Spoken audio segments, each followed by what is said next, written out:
जय हिंद दोस्तों, मैं प्रेम नैनीवाल और आज हम करने जा रहे हैं चैप्टर 1 के आंकिक प्रश्न। दोस्तों, इससे पहले जो भी वीडियो है उसमें हमने 8 प्रश्न सॉल्व कर लिए हैं और आज हमारा 9वां प्रश्न है जो कि पाठ्य पुस्तक का प्रश्न है। दोस्तों, इसमें क्या कहा गया है? कहा गया है कि दो समान छोटी गेंदें प्रत्येक का द्रव्यमान m, दो एक समान गेंदें हैं छोटी छोटी जिसमें से प्रत्येक का द्रव्यमान m है तथा प्रत्येक पर आवेश q है।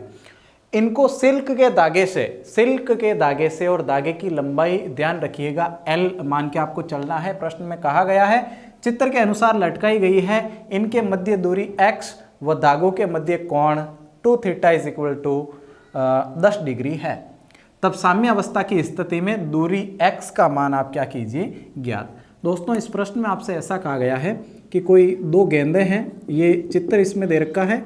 दो गेंदें हैं जो यहाँ पे प्रत्येक का द्रव्यमान m है, एक यहाँ लटकाई गई है और दूसरी गेंद जो है वो यहाँ लटकाई गई है। दोनों के बीच की जो दूरी है वो हम x मान के चलेंगे और इधर मैं यहाँ पे एक लंब खींच डालूंगा और ये जो कोण है दोनों धागों के बीच कोण, ये कोण लगभग आपको ऐसा मान लीजिए थीटा दे रखा है। ये अगर 2 थीटा है तो ये भी थीटा और ये भी क्या हो जाएगा थीटा। कोई नहीं, ये एक गेंद है और ये दूसरी है। प्रत्येक धागे की जो लंबाई है वो आपसे कहा गया है कि L है और प्रत्येक पर आवेश कितना है Q, और Q आवेश है। मैं इस बिंदु को A कह देता हूँ और इस बिंदु को B कह देता हूँ जो कि दोनों गेंदें हैं। तो अब क्या कहता है कि प्रत्येक का द्रव्यमान m एवं प्रत्येक पर आवेश q सिल्क के धागों से, धागों की लंबाई हम मान के चल रहे हैं L है, लटकाई गई है। इनके मध्य की जो दूरी है वो दोनों की x है। मध्य का कोण हमें बता दिया गया कि 2 theta near equal to 10 degree है और साम्य अवस्था की स्थिति में इस दूरी x का जो मान है वो आपको यहाँ पर ज्ञात करना है। तो दोस्तों, x का मान, इस दूरी का मान ज्ञात करने के लिए हम सबसे पहले क्या करेंगे, यहाँ पर बलों का संतुलन, मैंने कहा कि जो गेंदें हैं वो लटकाई गई है और ऐसा एक प्रश्न हमें और करने को मिला था, वो था हमारा चौथा प्रश्न जिसमें भी दो गेंदों को या दो आवेशित चालकों को, गोलों को लटकाया गया था डोरी के माध्यम से। और उस समय भी मैंने आपसे कहा था कि डोरी में एक बल उत्पन्न होता है, हम उसे कहते हैं T यानी तनाव बल, डोरी का तनाव बल। ये भी एक गेंद है और ये भी एक समान गेंदें हैं। दोनों पर आवेश है, इस पर भी आवेश है और इस पर भी आवेश है। तो इस पर आवेश है, इसके कारण इस पर बल लगेगा यानी B के कारण A पर बल लगेगा और उस बल की जो दिशा होगी वो दोस्तों इस तरफ होगी। इसे कूलाम बल F कह सकते हैं और ये बल KQ² बट्टे R² के बराबर होगा। हमें मालूम है KQ1 Q2 बट्टे R², ऐसा कह सकते हो। अच्छा, ये जो गेंद यहाँ पे लटकाई गई है, इस गेंद पर नीचे की ओर एक बल लगेगा क्योंकि लटकाई गई है तो गुरुत्वीय त्वरण और उसके द्रव्यमान यानी mg यहाँ पर बल कार्य करेगा। ये बल नीचे की ओर लग रहा है, ये बल इधर लग रहा है। हमेशा कहेंगे कि जो ये डोरी में उत्पन्न हो रहा है तनाव बल, इसकी कोई विशेष दिशा नहीं है और इसलिए हम इसके घटक मान के चलते हैं और घटक आपको पता है साइन और कॉस के रूप में माने जाते हैं। तो यहाँ इसका एक घटक और ये इस दिशा में और यहाँ इसका एक घटक, यहाँ ऊपर की तरफ में बना रहा हूँ, आपको नज़र आ रहा होगा। तो ये दोनों घटक माने गए हैं। दोस्तों, अगर ये कोण थीटा है तो ये भी थीटा, चूंकि एकांतर कोण है, और थीटा से लगता जो घटक है, थीटा से चिपका हुआ घटक, उसे कोस कहेंगे। किसका? टी का। कहने का मतलब ये टी कॉस थीटा ये वाला घटक है। तो ये कौन बचा? T sine theta, T cos theta तो टी साइन थीटा। ये दोनों ही घटक यहाँ पे मैंने मान लिए हैं। ये बल F लग रहा है और ये बल mg लग रहा है। दोस्तों, अगर इस प्रश्न में मैं आपसे ऐसा कहूँ कि बलों का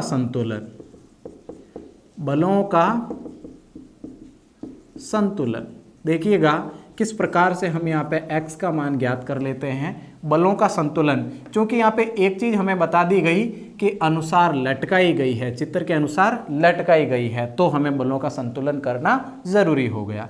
दोस्तों, F के बराबर में T साइन थीटा बल लग रहा है यानी T sine theta is equal to F, समीकरण 1 में इसे कह दूंगा। टी साइन थीटा, बल F इसके विपरीत दिशा में लग रहा है और चूंकि लटक रही है तो ये दोनों क्या है, बराबर है। लीजिए टी कॉस थीटा के विपरीत mg लग रहा है, यानी ये और ये बल बराबर, तभी तो ये ठहरी हुई है। तो इसलिए ये कहेंगे कि T cos theta is equal to m और g, समीकरण 2। समीकरण 2, यदि 1 व 2 से इसकी अगर तुलना की जाए तो t से t तो कैंसिल, साइन बट्टे कॉस क्या हो जाएगा, tan theta is equal to f बट्टे M G, f by M G. अगर यहाँ पे मैं बल का मान निकालना चाहता हूँ तो mg tan theta, mg tan theta, तो ये किसका मान हो गया दोस्तों, बल का मान हो गया। यहाँ आपको पता है कि जो बल है वो क्या है, बल कुलाम बल, यदि दोनों आवेश q और q समान है तो kq स्क्वायर बट्टे r का स्क्वायर, ये बल का मान है, किसके बराबर है, mg tan थीटा, जो कि समीकरण नंबर 3 के नाम से जानी जाएगी। हम इसे यहाँ पर सुरक्षित कर दे रहे हैं, आगे हम इसका क्या करेंगे दोस्तों, प्रयोग करेंगे। तो लीजिए ये मैंने इधर रखा। अब एक बात और मैं आपसे कहना चाहता हूं कि यदि 2 थीटा 10 है तो थीटा तो क्या हो गया, छोटा है ना। तो यहां पर अगर आपका जो थीटा है वो दिया गया है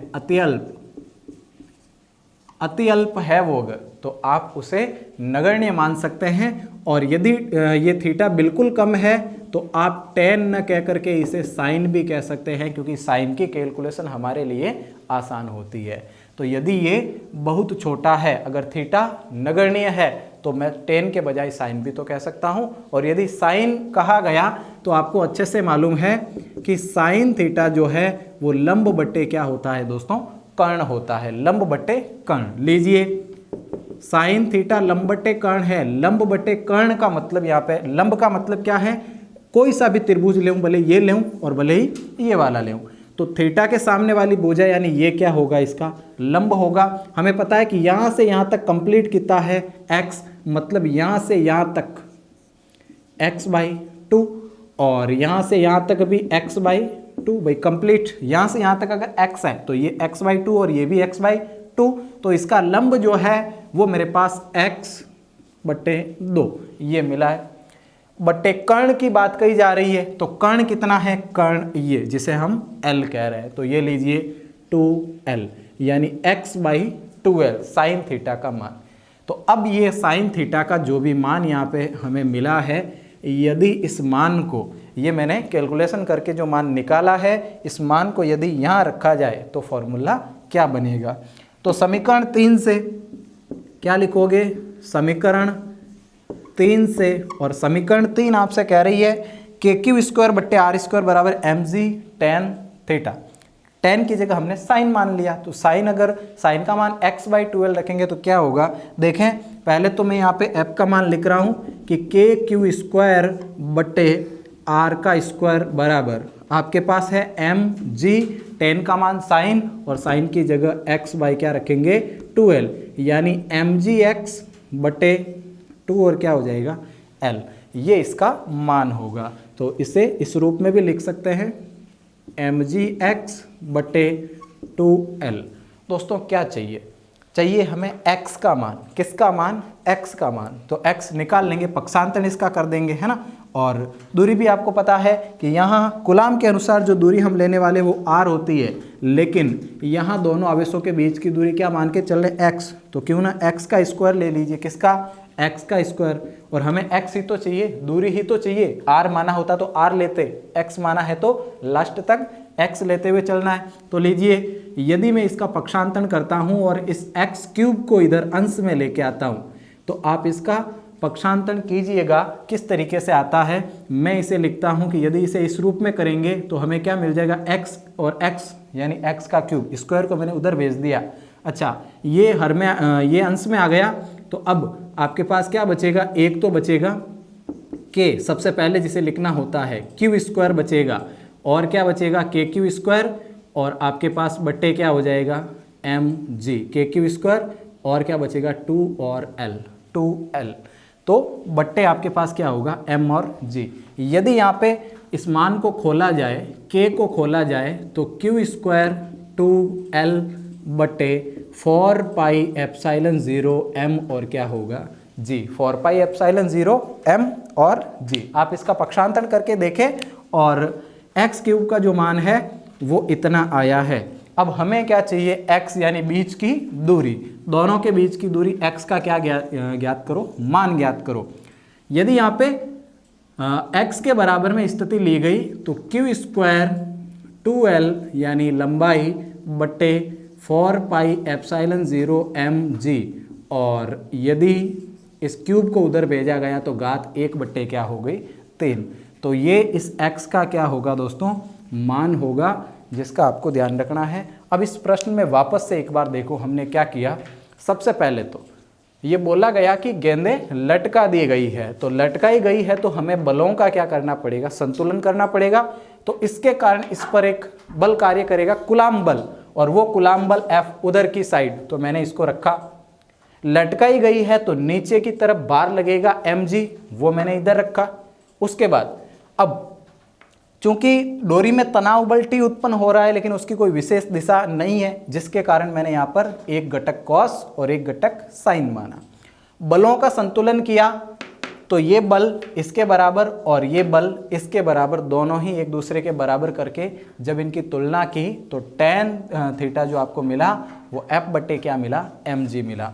दोस्तों F का मान निकाला तो mg tan थीटा, तो यहाँ पर ये रखा, F का मान इतना होता है। अच्छा, दूरी के Q1 Q2 बटे R का स्क्वायर, R वहाँ पे दूरी है और दूरी यहाँ पर तो दोनों आवेशों के बीच की हम कितना मान रहे हैं, x का कहा जा रहा है प्रश्न में, तो ये लीजिए x रख दिया R की जगह और बराबर mg tan थीटा। अब क्योंकि थीटा जो है वो अति अल्प है, बहुत ही कम हमें दे रखा है, तो इसलिए ये अति अल्प है तो tan को sin भी कहा जा सकता है। अगर बहुत छोटा मान है तो sin कहो, tan कहो, cos करो, क्या फ़र्क पड़ता है, कुछ फ़र्क नहीं पड़ेगा, तो मैंने tan को sin कह दिया। और sin का मान हमें पता है कि लंब बट्टे कर्ण, लाल बट्टा कक्का के हिसाब से। तो लंब यहाँ पे किसी भी त्रिभुज का लंब तो ये होगा, क्योंकि थीटा के सामने वाली जो भुजा है वो लंब होती है, तो ये मैंने लंब यहाँ पे रखा। और बट्टे कर्ण, लंब का मतलब x/2, ये अगर कंप्लीट x है तो इतना x/2 और x/2 ये रखा। और यहाँ पर ये जो है l यानी कर्ण जो है वो धागे की लंबाई l यहाँ पे रखा और ये मान आपको प्राप्त हुआ। समीकरण 3 में ये मान रख दिया, यानी इस समीकरण में जहाँ कहा जा रहा है tan थीटा वहाँ आप ये रख दीजिए, तो ये मान रखा और इसकी कैलकुलेशन करने के बाद ये जब क्यूब को उधर भेजा गया तो घात 1/3 हो गई। तो इस सवाल को इस तरीके से करना है। तो दोस्तों ये आपका सवाल था 9वां, और अब हम आगे बढ़ते हैं अपने 10वें सवाल की ओर। अब ये आपका 10वां प्रश्न, क्या कहा गया है, किसी निकाय के दो आवेश QA जिसका मान आपको दे रखा है 2.5 × 10⁻⁷ तथा QB जिसका मान दे रखा 2.5 × 10⁻⁷ कूलाम, क्रमशः दो बिंदुओं पर रखे हैं। उनकी स्थिति हमें बताई गई है। पहले के लिए तो 0 0 -15 और दूसरा यानी QB जो रखा गया 0 0 +15 पर स्थित है। निकाय का कुल आवेश और उसका द्विध्रुव आघूर्ण जो है वो आपको यहाँ पे फाइंड आउट करना है। दोस्तों किस तरीके से इस सवाल को, पहले तो ये चाहिए कि हम इस सवाल को अच्छे से समझें। इसमें जो QA और QB है, दो आवेश हैं, उनकी स्थिति आपको कही गई है और वो स्थिति बता रखी है कि यहाँ बिंदु ये और बिंदु ये यहाँ पे रखा हुआ है। ये बिंदु A के निर्देशांक है। दोस्तों ये x अक्ष के लिए, ये वाले y अक्ष के लिए और z अक्ष के लिए -15 और +15। मतलब साफ है कि ये बिंदु जो है ये बाकी सारे बिंदुओं पर 0 0 मान होने के कारण ये जो A और B रखे गए हैं दोनों आवेश, ये z अक्ष पर रखे गए हैं। यदि मैं इस अक्ष को x और x' कह देता हूँ तो ये z प्लस वाला इधर और ये -z हो जाएगा, और y जो होगी वो इसके लंबवत इस तरीके से होगी। कहा गया है x का मान 0, पहले तो बिंदु A की स्थिति देखते हैं कि A कहाँ पर है। x की स्थिति 0 यानी 0 पर ही चलेगा, यानी 0 यहाँ पर, और y की स्थिति भी 0 यानी ये वाला जो चल रहा है इसमें भी 0, और बढ़ना केवल कहाँ है, z अक्ष पर, z अक्ष पर माइनस की ओर, तो इधर सारे ऋणात्मक मान बढ़ते हैं। यहाँ पर 0 है, बाकी सारे दोनों अक्ष के मान 0, मतलब अक्ष पर ही बढ़ेंगे। तो बात की जा रही है कि ये बिंदु कहाँ है, -15 पर, -15, यानी यहाँ से अगर शुरू करें तो 1 2 3 माइनस में -1 -2 -3 -4, कंटिन्यू चलते हुए 15 तक हम पहुंच रहे हैं। दूसरे बिंदु या आवेश QB की बात की जा रही है और वो कहां पर रखा है, यहां पर पहला आवेश यानी QA रखा है और QB जिसमें यहाँ पर 0 0 और +15 मतलब x के लिए 0, y के लिए 0 और z पर बढ़ना है, कितना बढ़ना है, +15 तक। हमें पता है कि यहाँ प्लस के मान है, प्लस का 1 2 3 4 और इस तरीके से कंटिन्यू 15 और 15 पर रखा है बिंदु आवेश कौन सा, QB। दोस्तों QB और QA प्रत्येक के लिए जो मान है वो है 2.5 × 10⁻⁻7 कूलाम। तो हमें ये याद रखना है। अच्छा, अगर यहाँ पर हमें इसकी स्थिति चाहिए तो हम सबसे पहले तो ये ज्ञात करेंगे कि बिंदु A की स्थिति या आवेश QA की स्थिति। तो लीजिए बिंदु A की स्थिति, देखिएगा यदि इसे हम इस तरीके से सॉल्व करें, यानी कि हम एक एक पद को लेके चले तो थोड़ा सा लंबा होगा, लेकिन अगर अपने कॉमन सेंस से इस सवाल को सॉल्व कर दे तो और भी अच्छा होगा।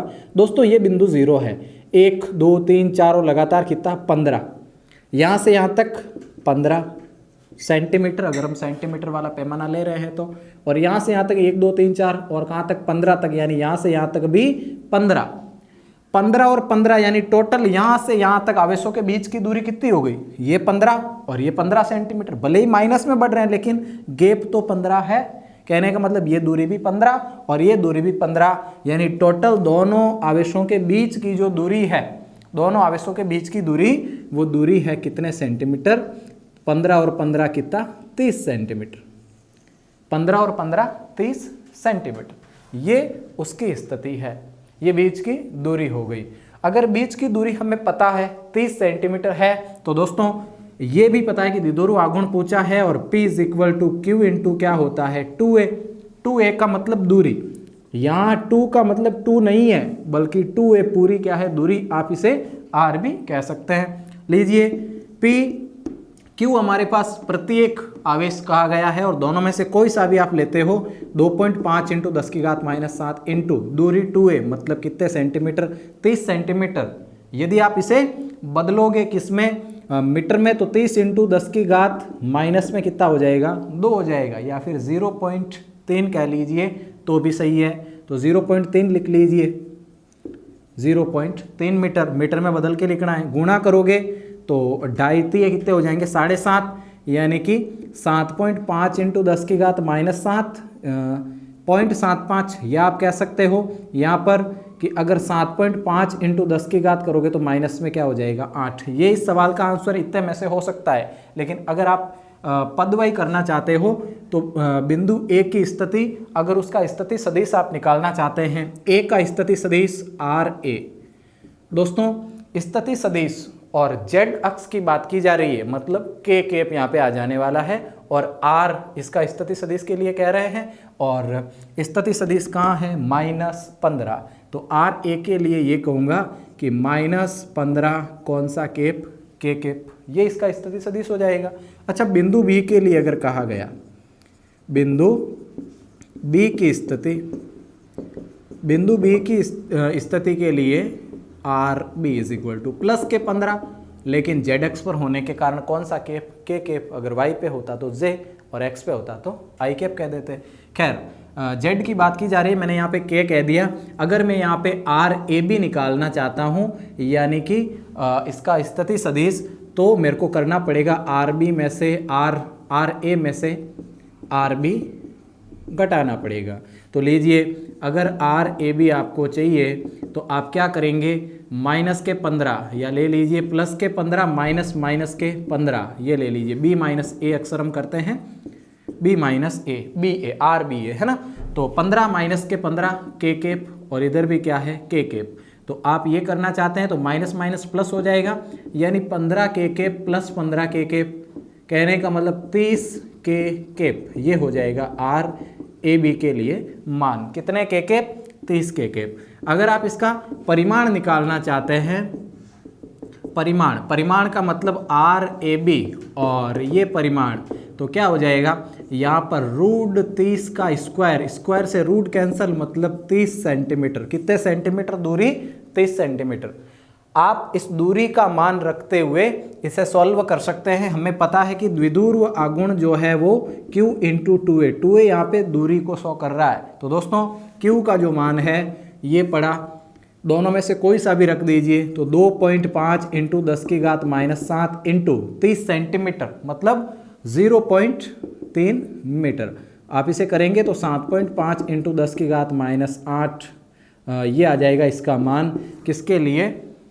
इसके लिए। तो लीजिए द्विध्रुव आघूर्ण P का मान आपको ये प्राप्त हुआ है।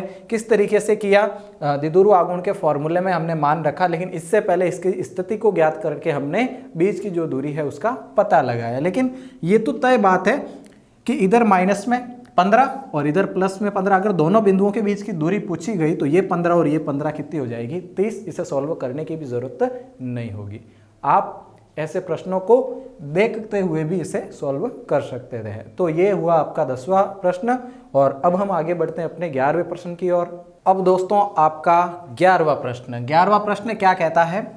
4 इंटू 10⁻⁹ सेंटीमीटर द्विध्रुव आघूर्ण का कोई विद्युत द्विध्रुव 5 इंटू 10⁴ न्यूटन प्रति कूलाम परिमाण के किसी एक समान विद्युत क्षेत्र की दिशा से 30 डिग्री पर संरेखित है। द्विध्रुव पर कार्यरत बल आघूर्ण का मान यहाँ पे ज्ञात करना है। तो दोस्तों आपसे क्या कहा गया है, पहले इस बात को समझे, पहले प्रश्न को समझे। हर प्रत्येक प्रश्न को करते समय पहले उसको अच्छे से पढ़े और फिर आप ये तय करें कि क्या क्या चीज़ें उसमें दे रखी है और हमें क्या ज्ञात करना है। उसके आधार पे उसका फॉर्मूला रखें और फॉर्मूला क्या रखना है और कैसे उसको सॉल्व करना है। तो फॉर्मूले को पहले अपने दिमाग में लेवे और उसके बाद कौन कौन सी चीज़ें वहाँ पे गिवन है और क्या गिवन नहीं है, इसको देखते हुए आप पक्षांतरण अपने दिमाग में कीजिए और फिर उस फॉर्मूले का यूज लीजिए। तो दोस्तों यही आपको करना होता है। जब भी आप इस वीडियो को देखें तो कॉपी अथवा पेन लेके बैठे और साथ में मिलाते चले और वीडियो को देखते चले, लिखते चले। दोस्तों कहा गया है कि द्विध्रुव आघूर्ण का मान और वो है 4 इंटू 10⁻⁹।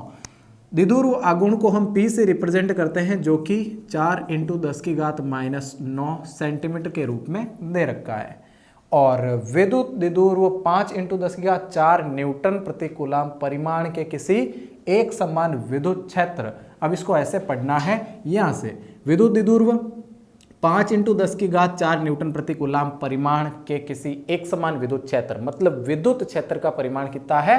5 इंटू 10⁴, मतलब विद्युत क्षेत्र का परिमाण मतलब विद्युत क्षेत्र की तीव्रता और वो है 5 इंटू 10⁴ न्यूटन प्रति कूलाम। उसका ये परिमाण दे रखा है और दिशा से 30 डिग्री पर संरेखित है ना। विद्युत क्षेत्र की दिशा से 30 डिग्री पर, दिशा के साथ 30 डिग्री का कोण वो बना रहा है। द्विध्रुव पर कार्यरत बल आघूर्ण का मान आपको निकालना है। तो दोस्तों बल आघूर्ण को, बल आघूर्ण हम जानते हैं कि बल आघूर्ण कितना होता है। सबसे पहले उसे हम टो से तो रिप्रेजेंट करते हैं और इस टो का जो मान है वो कितना होता है? थीटा के पदों में PE साइन थीटा, और इस PE साइन थीटा को हमने बदल दिया था P क्रॉस E के रूप में, यानी क्रॉस मल्टीपल जब किसी का किया जाता है, जैसे मैं A क्रॉस B करता हूँ तो हमने 11th में सीखा है कि वो AB साइन थीटा हो जाता है, AB साइन थीटा। तो याद कीजिए कि इसको हमने बदल के रख दिया था। बल आघूर्ण का फॉर्मूला क्या था हमारे पास, इसको भी याद कर लीजिए कि बल इंटू बलों के बीच की दूरी, बलों के बीच की कौन सी दूरी? लंबवत दूरी। ये फॉर्मूला था और इसी से हमने इसको व्युत्पन्न किया था, लंबवत दूरी, और उसके लिए हमने BC का मान निकाला था साइन थीटा के पदों में, तो 2a साइन थीटा आया था, कैंसिल करके हमने PE साइन थीटा उसका मान निकाला। अब दोस्तों P यहाँ पे द्विध्रुव आघूर्ण है और E तीव्रता है, दोनों ही आपको दे रखे हैं और थीटा का जो मान है वो आपको 30 डिग्री कहा गया है। तो बल आघूर्ण के लिए आप क्या करेंगे? P का मतलब 4 इंटू 10⁻⁹ गुणे E का जो मान है वो 5 इंटू 10⁴ गुणे साइन 30, साइन 30 का मान 1/2। तो 2 से अगर आप देखें तो 4 कितनी बार? 2 बार।